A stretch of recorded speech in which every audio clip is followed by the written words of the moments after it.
السلام عليكم متابعينا الأعزاء، أهلا بكم حلقة جديدة من شرح تطبيقات نظم معلومات الجغرافية باستخدام برنامج جلوبال مابر. التطبيق اللي هنشوفه النهاردة هو تطبيق لذيذ ازاي نعمل الفيرنوي دياجرام. الميكانيزم بتاعته زي ما احنا شايفينها قدامنا، ان احنا بنعمل من خلال نقط تحكم معينة بنقدر نعمل الفيرنوي دياجرام اللي بيعمل سيركل حوالين النقط دي وبيعمل انترسكشن بين الأماكن وبعضها.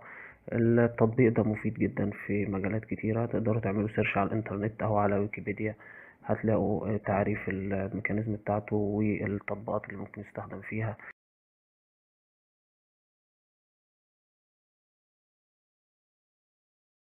في مجال الناتشورال ساينس او في الهيلث او في الانجينيرنج. ليه تطبيقات كتيرة في الانجينيرنج، خاصة في المايننج وغيره.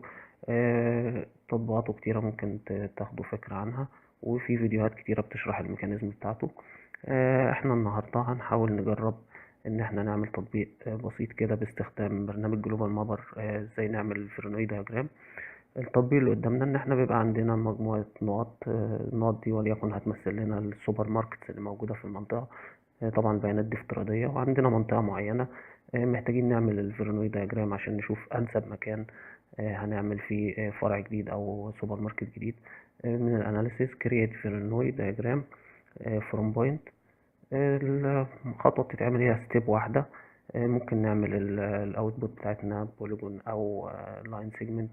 ممكن نجرب لاين سيجمنت الاول. ممكن نحدد كروب تو سيلكتد اريا، المنطقة اللي احنا مختارينها عشان يعمل لنا التحليل جوه المنطقة دي بس، وبعدين نقول اوكي اوكي.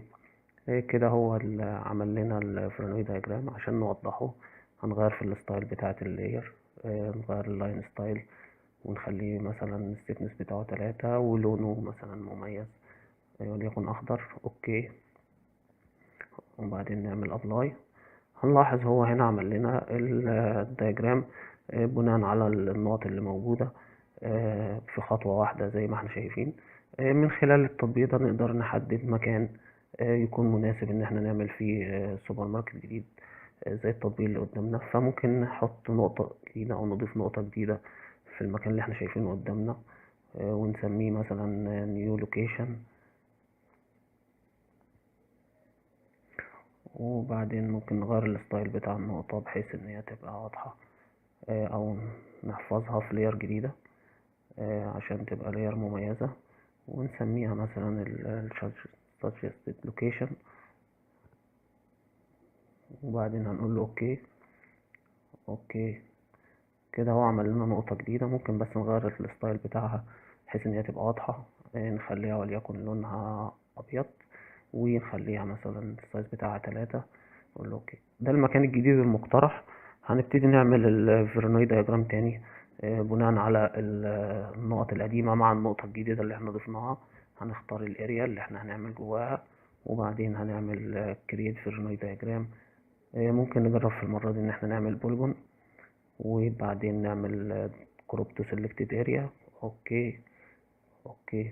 كده هو كريت هنا الفيرنوي دياجرام تاني بناء على المعطيات الجديدة. ممكن نغير بس الستايل بتاعه، نخليه مثلا 3 ونخلي لونه لون تاني مميز، وبعدين اوكي ابلاي.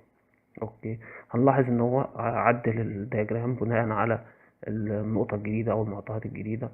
لو قارناهم ببعض الفيرنوي القديم والجديد هنشوف اللوكيشن اللي احنا حطيناه والاريا اللي ممكن يغطيها بالنسبة للاريا التانية. طبعا مع الاخذ في الاعتبار في التطبيق ده الكثافة السكانية ومتوسط الاعمار والكلام ده كله. نتمنى يكون التطبيق عجبكم، ونشوفكم في حلقات تانية جديدة. السلام عليكم ورحمة الله وبركاته.